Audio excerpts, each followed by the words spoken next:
आप खुद ही क्यों खड़े हो रहे हो? एक मिनट, बीजेपी की तरफ से अनुराग ठाकुर, मान्य अध्यक्ष जी, पिछली बार भी जब चर्चा हुई तब भी मैंने कहा था कि कुछ लोग संविधान तो हाथ में लेके घूमते हैं, लेकिन ये नहीं बता पाए कि उसके पन्ने तक कितने हैं, क्योंकि उन्होंने कभी कभी खोला ही नहीं। आज मैं इसी, क्योंकि ये संविधान जो राहुल जी सब तरफ दिखाते हैं सर, शायद इन्होंने इसके 2 पन्ने भी खोलकर नहीं देखे।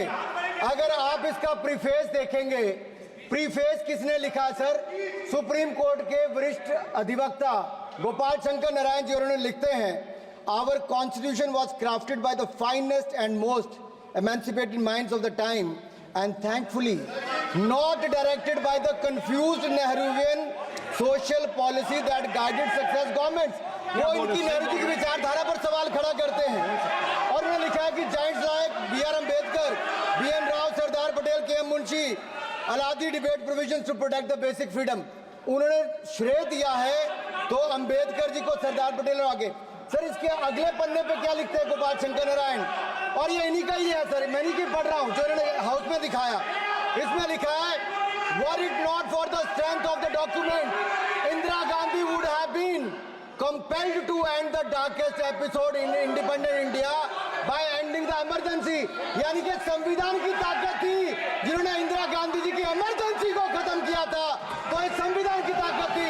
और ये आपके इसके अंदर लिखा है, राहुल जी जो आप लेकर घूमते हो, कभी खोल के पढ़ो तो सही, कभी पढ़ा भी नहीं आपने। और इसमें आगे लिखा है सर, आप चेयर को बोलो, चेयर दिया है, चेयर को बोलो, माननीय सदस्य चेयर को। जी अध्यक्ष जी, ये जो राहुल जी कॉपी लेकर घूमते हैं, इसी पे लिखा है कि इंदिरा गांधी जी की यातनाएं और इमरजेंसी को खत्म किया तो बाबा साहब अम्बेडकर के संविधान ने गरीब से गरीब व्यक्ति को उसका काम दिया। सर आप इसके प्रीफेस पे जाइए, सर आप इसके प्रीफेस के बाद फॉरवर्ड जो लिखा सर, ये भी सुप्रीम कोर्ट के बहुत बड़े वकील है, उन्होंने क्या लिखते हैं सर कि जब संविधान बना उसके बाद सर, देश आजाद होने के बाद पहले दिन से ही लेजिस्लेटिव और हमारी ब्यूरोक्रेसी सर, हमारी दोनों ने ही जुडिशरी के साथ सींग फंसा के रखे, जुडिशरी को नीचे दिखाने की बात की। सर ये मैं नहीं कह रहा, ये वही किताब कह रही है जो राहुल गांधी हाथ में लेकर घूम रहे हैं। सर मैं पढ़ के सुनाता हूँ, from the earliest years itself the legislative wing and the executive wing of the state on the one hand confronted the judicial wing on the other with the accusation that they had vastly approached upon the powers not given to them but given to the executive.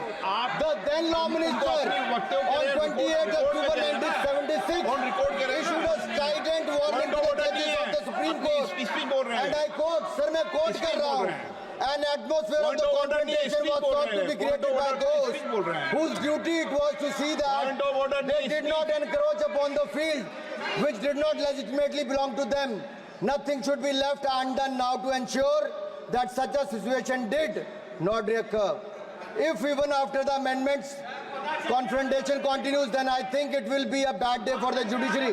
ये कौन कह रहा है? उस समय के law minister कह रहे हैं। और क्या कहते हैं sir? Again, we are trying to save them from the temptation to intrude into the powers which do not belong to them. What we are doing today is not to save the people from the judges. ये कह रहे हैं, we are trying not to save the people from the judges, but really enabling the judges to save them from themselves. This was said during the emergency which hit the nation like tsunami and brought about the realization and the constitution could not be subverted. Sir, अगर ये संविधान जो बाबा साहब अम्बेडकर ने दिया उसी ने देश को बचाया। राहुल जी कभी इसको पढ़कर देखिए, गांधी परिवार और कांग्रेस पार्टी का पूरा कारनामे इसके अंदर लिखेंगे, कैसे आपने धज्जियां उड़ाई। एक तो एक, दूसरा ये जो कहते हैं बीजेपी के लोगों को सर ये मनगढ़ंत आरोप, सर ये अंगूठा काटने की बात करते हैं, इनके राज में सिखों के गले काटे गए, सिखों के ऊपर कत्लेआम किया गया, सिखों के बाद दंगे सबसे ज्यादा हुए तो कांग्रेस के समय हुए। और आपको देश से माफी मांगनी है, अगर आज भी नहीं मांगेंगे तो संविधान जितना मर्जी जेब में डालिए।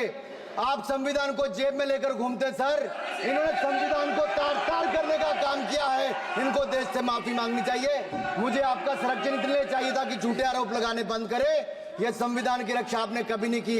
इमरजेंसी जैसा कालखंड आया और संविधान को बार बार तार किया, संशोधन किया, तो आपने और आपकी पार्टी ने किया। धन्यवाद सर।